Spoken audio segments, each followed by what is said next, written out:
Hello, everyone, and welcome to In-Between Sessions, the podcast where we dive into mental health, wellness, and the human experience beyond the walls of the therapy office. I'm your host, Samantha Hill, and I'm so glad you're listening today. Our goal of this show is to break down mental health topics in a way that's approachable, relatable, and informative. Whether you're navigating your own journey, supporting someone you care about, or you're just simply curious about how our mind works, we want to create a space where open discussion about mental health can be made while breaking stigmas.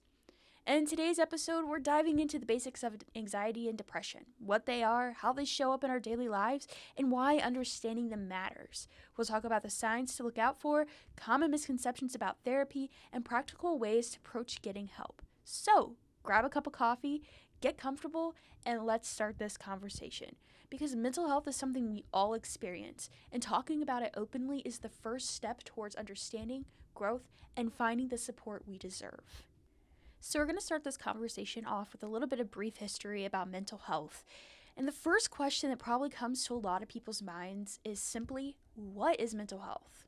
Well, according to the World Health Organization, mental health is, quote, a state of well-being that enables people to cope with the stresses of life, realizing their abilities, learn and work well, and contribute to their community, end quote. That means mental health includes our emotional, psychological, and social well-being. In addition, our mental health impacts the way we think, feel, act, and it helps us determine how well we manage stress and make our choices. There are some early warning signs and symptoms of mental health problems, which can include eating or sleeping too much, not being as social as one once was, having low energy, feeling hopeless, partaking in excessive smoking, drinking, and the use of drugs, persistent thoughts that you can't just get out of your head, or thinking of harming yourself or others. It's important not only to know the signs and symptoms of mental health problems within yourself, but with others too. That's how we can properly educate one another and ourselves to get the help that we may need. So, it leads to the next question: who struggles with mental health? The World Health Organization reports that nearly 1 in 7 people in the world live with a mental health disorder in 2021, with anxiety and depressive disorders being the most common. According to the National Alliance of Mental Illness, 23.4% of U.S. adults experienced mental illness in 2024. An anxiety disorder is the feeling of extreme worry or nervousness that is more frequent and intense. Some anxiety disorders that are common are generalized anxiety disorders, panic disorder, social anxiety disorder, and separation anxiety. Some common symptoms in anxiety are feeling tense or jumpy, restlessness or irritability, anticipating the worst is going to happen, pounding or racing heart, sweating, headaches, fatigue, and nausea. While anxiety is often characterized by constant worry, tension, and feeling on edge, living in this heightened state for long periods of time can take a real toll. When the nervous system is always on overdrive, it can become exhausting, emotionally, mentally, and physically. For many people, that ongoing strain can begin to shift from feeling anxious and alert to feeling drained, hopeless, or disconnected. This is where anxiety and depression often overlap, where one can quietly open the door to the other. In 2024, 15.5% of U.S. adults were diagnosed with major depressive disorder. Meanwhile, 19.1% were diagnosed with some form of an anxiety disorder, according to the National Alliance of Mental Illness. Depression can affect anyone, regardless of age, sex, race or ethnicity, income, culture, or education. Some common symptoms for depression include feelings of guilt, disrupted sleep, change in appetite or weight, tiredness, or low energy. People with depression have an increased risk of suicide. Yet, there are treatments that do exist to help individuals who may be experiencing anxiety and depression. Anxiety and depression are both common and deeply impactful mental health conditions, affecting millions of people across the United States each year. Understanding the signs, whether it's constant worry, physical tension, emotional exhaustion, or feelings of hopelessness, can make a powerful difference in recognizing when something just isn't right. When left unaddressed, these conditions can affect daily functioning, relationships, physical health, and overall quality of life. The good news is that anxiety and depression are treatable, and support is always available. Knowing the symptoms, acknowledging their impact, and seeking help are essential steps towards healing, hope, and long-term well-being. So now we have a basic understanding of the two leading mental illnesses here in the United States, anxiety and depression, And it leads to another question. Why does mental health even matter?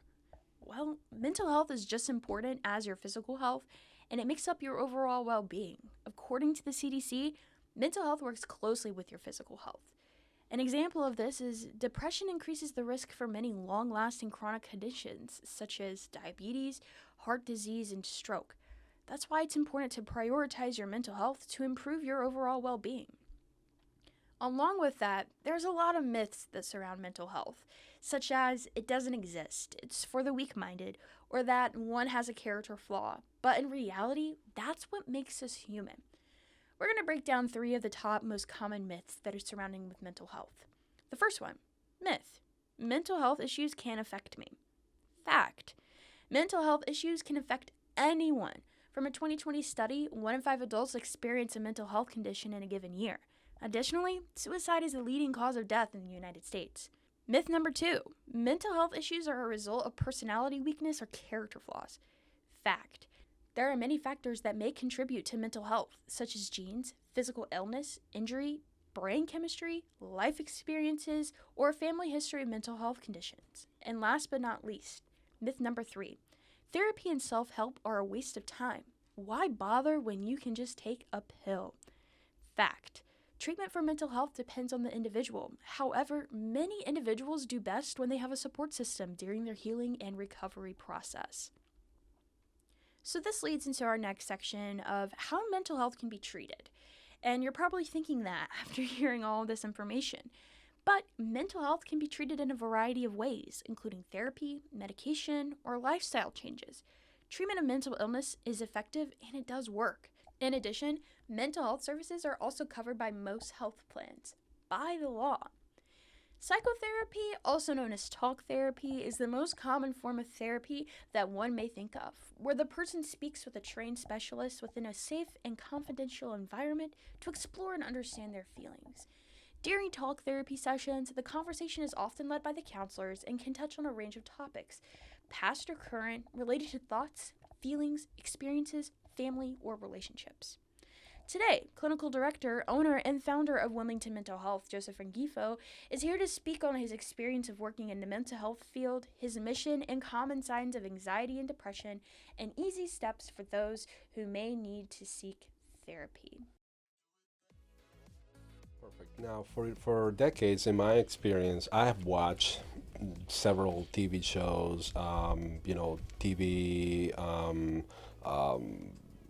episodes, things where people are, the main topic is mental health. And this is like for the past 20, 30 years of me kind of like accumulating memories of things that are related to my field. And what I found and what I noticed in most of these things is that people have a concept that hasn't gone away even after COVID, where they go to a counselor or a therapist or psychologists. In their mind, they're talking to a shrink who has some type of knowledge about human behavior, human thinking, and that person, they have a specific goal and they have a specific set of skills, and that the person somehow is going to, understand what's happening and provide a different insight on what it is. But many times the idea is I'm going to the doctor or counselor or psychologist or whoever when I have a problem, when I'm crazy. And podcasts should have, a little bit of basically a different vision or a different approach, right? So we're not really technically talking to people as the counselor talking to a patient. So it's not going to be a therapeutic interaction as it is.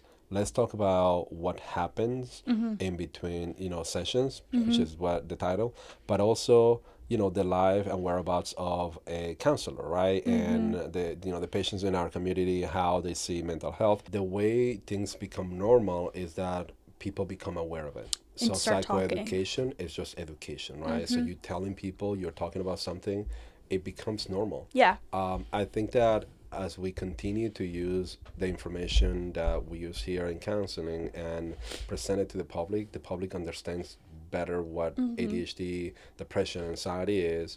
And at the same time, as we make it a normal conversation, which is what happens during COVID and after COVID, that people now talk about depression, anxiety, Yeah. and all these things, and it's kind of like a normal part of their conversation. Mm-hmm. Now, I'm gonna add a little bit to it, Okay.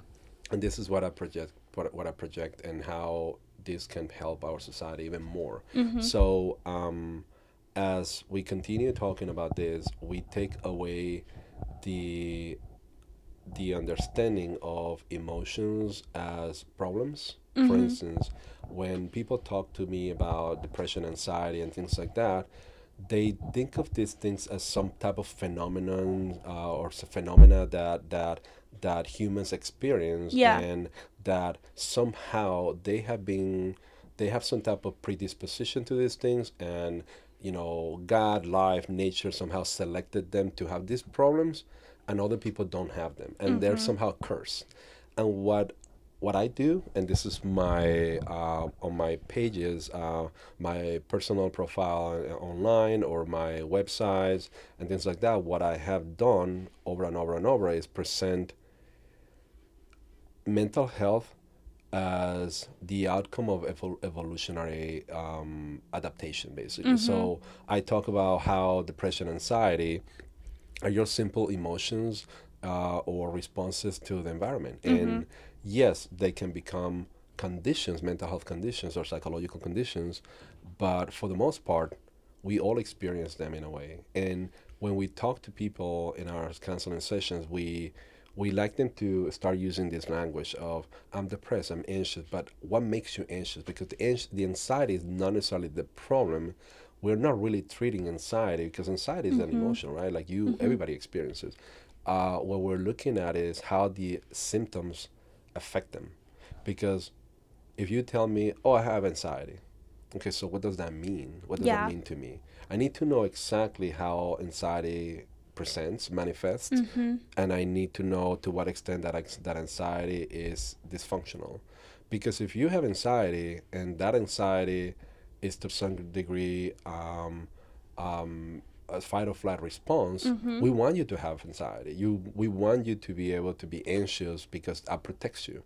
That's different than saying, I have anxiety of the type that I cannot drive. Yeah. And driving is important for me to go to my work, and for me to be able to get paid. That's a whole different approach to treatment, right? Because if you tell me, well, every time I'm home and I'm by myself, I get really scared. Yeah. Well, why is that? Last year, I was in the same circumstance, and somebody entered my house, entering and robbed me or kidnapped me or whatever. Yeah. And well, there's history there. Yeah. There's an expectation that something like that might happen again. So, to relate it back to like anxiety and depression as well, do you think that this is a quality that every human has, even though it might be little, it might be big, it might be, it could be 20 years from now somebody would never had anxiety in their life, and then it just happens? Like, is this a normal process for humans? It's a normal process, but external factors can make it appear different from one person to the other, and also genetic compositions, right? So there is evidence of people who inherit anxiety and depression and make them predisposed to experience it in a way that is dysfunctional. So if my mom, dad, or grandparents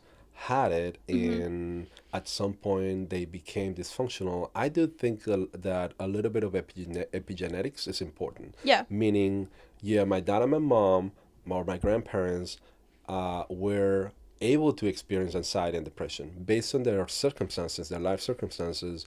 They develop clinical depression or impairing anxiety, and over time, in like 30, 40 years of experiencing these things, that become part of their genetic material, basically. Now, my mom inherited it. Now, my mom's life was beautiful. Not to say that having a beautiful life doesn't make you prone to anxiety, but she had no problems whatsoever. Married my dad, everything was great. She never really had problems or was exposed to a situation where her anxiety had to kick in. Maybe she was fine. Maybe she never experienced it. Did she have anxiety here and then? Most likely, like any other person. Yeah. But not to the level that she was impaired and she needed to be hospitalized or needed medication, let's say. However, on the other hand, I might have been exposed to neglect or, Mm-hmm. I don't know, something that really put me in a situation where that trait that was transferred to me from my Mm-hmm. grandma to my mom and previous generations became active, and I used that as a way of coping to, with the environment, with the challenges that I was experiencing. So is that an evolutionary trait? Yes. Is that an attribute we all have? Yes. Does it always mean that we use that as a response to the environment? Not necessarily. Some people are born with it, and regardless of how their life is, they still can experience and manifest anxiety and depression. So it's not always a negotiation with the environment that Mm-hmm. causes that. Sometimes it's just an innate capacity, however, Mm-hmm. or an innate issue. But the majority of the time, we think that is based on life's challenges, basically. So, what are some like common symptoms that if someone comes to you and they're talking to you about, X, Y, and Z, explaining to you their emotions and feelings, like what are some comments of anxiety or symptoms? Whoa. What are some common symptoms for anxiety and depression that typically show up Hmm. that one can maybe potentially self-identify without, seeking a counseling or talking to somebody, like habits, routines, things like that? What is something that might be a sign that they may need to go seek therapy? I'm always gonna have to refer to our book. It's like a book nerd approach, right? So you go to the book and you read things that what are some things that people present. And Mm-hmm. fortunately for counselors, psychologists, we have a list of things that will tell us whether this is ADHD, depression, anxiety, or something else. The DSM, the diagnostic book that we use, the diagnostic statistic manual, and that book basically tells us these are some of the things that we can expect. But you ask me, what about me? What about my Mm-hmm. experience with them directly? So when a person has anxiety and they come to me, would I like to say that I have to specify whether this is mild, severe, or moderate? Yes. What are some of the symptoms? Sometimes a little bit of that escaping approach, Mm-hmm. isolating themselves. I don't want avoidance. That I want to be in certain areas or places. Hyperventilation, or sometimes they feel like something is making them shake. Um, and many times I have to distinguish between panic attacks and anxiety episodes. Mm-hmm. And in anxiety episodes, people feel a little bit of that foggy, thing or sensation where, Mm-hmm. if I'm talking to somebody, I feel like I can't focus, I can concentrate, I'm here, but I don't feel present. Yeah. There's a little bit of that disconnection or dissociation to some degree. It's not the same as PTSD, but it's like, I'm here, but there is something that, that whole fight or flight is making me want to not be here, not want to be Gotcha. here. Other things that present in anxiety is physiological responses, obviously, Mm-hmm. very similar to when you have panic attacks, where you feel like this knot here in your throat, or a little bit of that tingling sensation, sweating in your hands or your forehead. Sometimes you feel like you have this blurry vision. This is more like presenting in panic attacks, Mm-hmm. but you can think of anxiety episodes as the steps before a panic attack, and panic attacks will be more like the severe level of anxiety, if that makes any sense. Yeah. But basically, yeah, so you have this sensation of I want to run away, but if you cannot, let's say you're in an elevator, somebody's there's a person who is making you feel anxious. You Mm-hmm. cannot run, you cannot just push a button and escape or jump out of the elevator. So how do you deal with that? So in nature, you run away. If you're Yeah. walking in a jungle and you hear a sound, you run away. In a place like that, or let's say that you're in front of a person who is interviewing you for a job, Mm-hmm. you cannot escape. So you kind of have to play these mental games Mm-hmm. of I want to run away, but unfortunately I cannot do that, and I Yeah. have to be here. Mm-hmm. And so your body somehow manifests that fear. So it's a fear-based response. I'm afraid, but I really don't know many times what is making me afraid. Yeah, Mm-hmm. I'm talking to you and you're asking me questions, but I'm not necessarily afraid of you. It's more about your questions and me knowing that if I say something wrong, I might not get the job, Yeah. makes me afraid. But sometimes it's kind of like a subconscious process. I'm here, I just sit down, you ask me a question, and right away I feel anxious, but I don't really know why. I'm just responding and I'm shaking, my voice is breaking, but I don't really know why exactly I'm shaking. You can ask me, why are you scared? And you're like, oh, am I? And like, I'm not even aware sometimes that I'm doing Yeah. these things. So I know with anxiety, it can be stressful and it can cause a lot of mental and physical exhaustion that then can overlay into depression. So, what are ways that, someone could potentially see that they may have, depressive like symptoms because, it could potentially, like, it's like an anxiety burnout Yes. to where you're exhausted. So, how can someone prevent themselves to, or not necessarily prevent, but to realize that, like, this is a point of where, like, I may need to get some help some for help. this. Yeah. So I told you that I'm going to refer to evolutions, right? So for anxiety, for instance, I was saying these symptoms present manifest physiologically, but there is an evolutionary explanation. I like to think, well, in nature, we are exposed to danger, risks. Our body response to that could not only be thought based, so, oh, I think I'm going to die type of thing.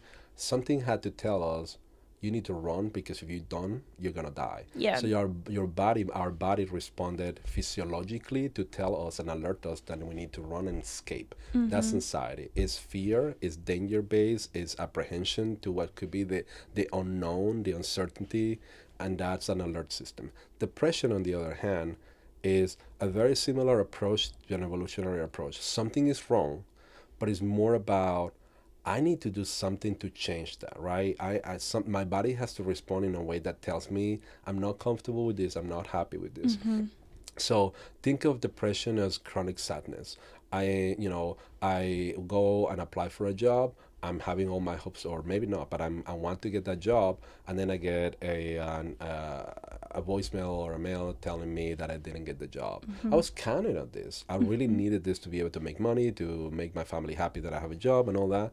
Well, my body has to tell me that something about that is I don't like. So the dislike becomes a physiological response, and the physiological response is not only, oh, I don't like this, my thoughts. It's more now my body is not feeling okay. I don't want to go out. That's one thing that happens. Isolation. I don't want to eat. I don't want to sleep because I'm thinking too much about, what is my life going to be. I start feeling worthless. I start thinking, I have difficulty thinking, concentrating, focusing on the things that really need to happen. I need to go on and improve my resume. I'm not doing that because I can't stop thinking about, my problems. In many cases, people become suicidal. Like, what's the point of being alive? Things like that. Many times that isolation makes them not want to interact and do things that were used to be fun activities. Like, let's go to eat ice cream tonight. I'd rather stay home or whatever. So I would like to say that the two are connected in that one is kind of like a response to the other, or vice versa, or the two can present simultaneously. But to answer your question, the initial question is, what can we do in counseling, in what way we can help and educate people that these things are happening. Pay attention to your body, to your body's response, and how things are shifting from the your normal self.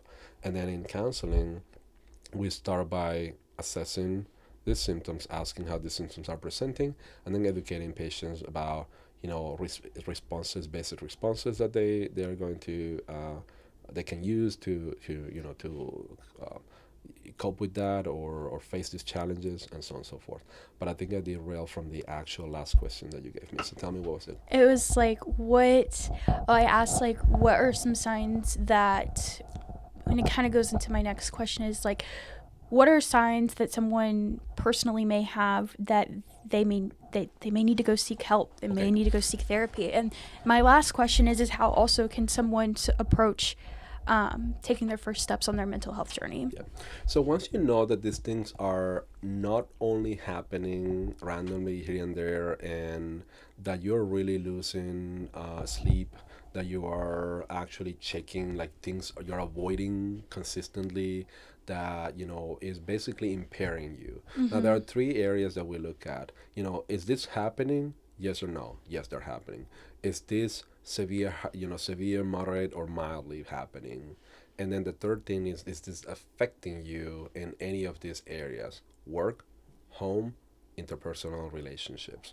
If this is affecting any of those areas, then obviously at that point you start thinking, what have I done to cope with this? And once you think that you have done certain things and these things still happen, continue to happen, then at that point you need someone to help you, because your brain is only capable of doing certain things, right? Mm-hmm. And if you have already tried this, even with self-help, even by reading books, it is proven that by us doing certain things and not being able to achieve the goal that we set, at that point you need to shift gears and say, I need somebody to help me. Mm-hmm. That person doesn't have to act as an expert of your life. Mm-hmm. It's not about changing you.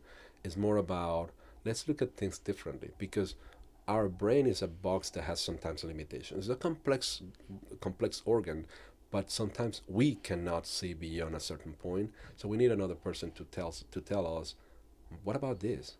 Think of it this way. And later we can talk about cognitive distortions, Mm-hmm. things that we are biased basically naturally many times. Tell me what inspired you to open Wilmington Mental Health. Yeah.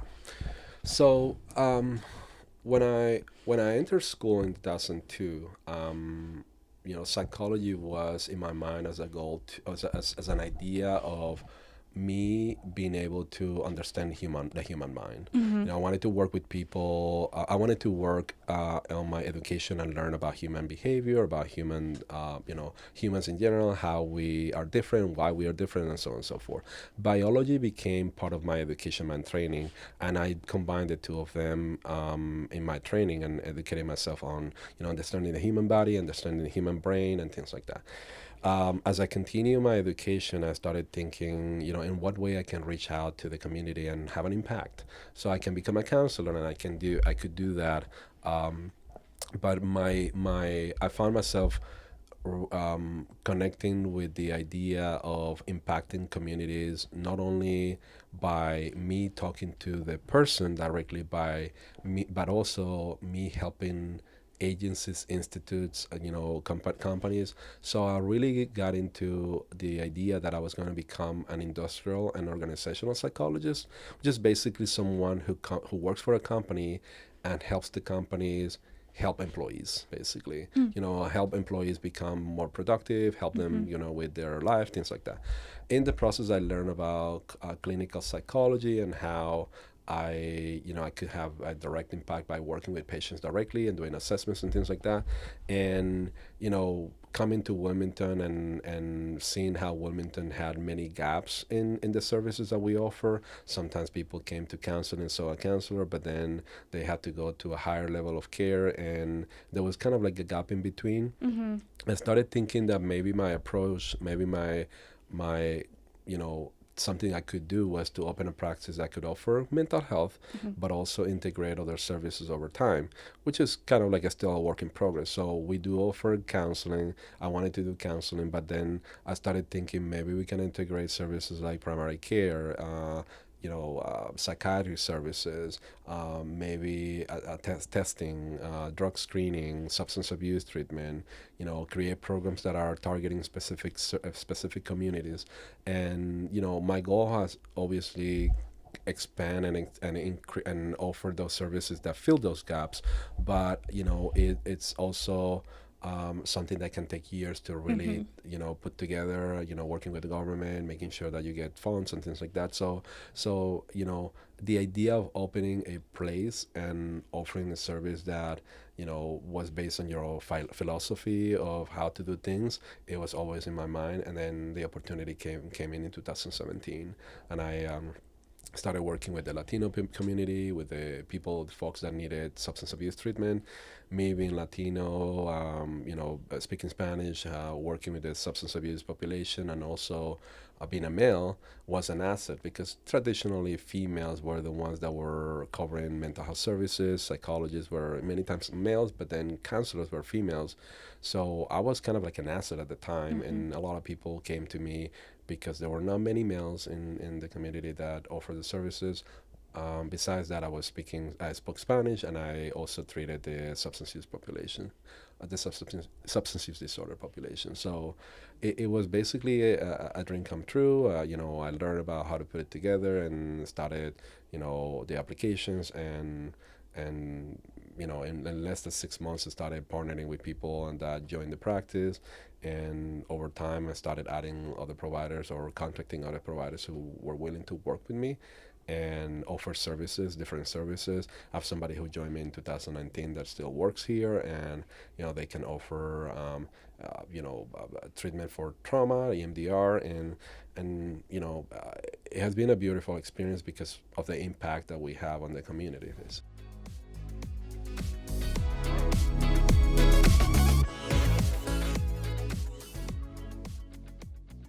We thank Joseph for his time. Starting your mental health journey can be scary or daunting, specifically if you don't even know where to start. However, our clinic is here for you. Wilmington Mental Health offers care to the Wilmington community and surrounding areas. We provide mental health, outpatient psychotherapy, and substance use treatment for you. Our mission is to provide individualized care to help you achieve long-term stability. Our team of diverse counselors work hard to address your concerns and to help you reach your goals while creating a supportive environment. Want to start your mental health journey today? Simply call us at 910-777-5575 or visit us online at www.wilmingtonmentalhealth.com. We're here to remind you that you're not alone.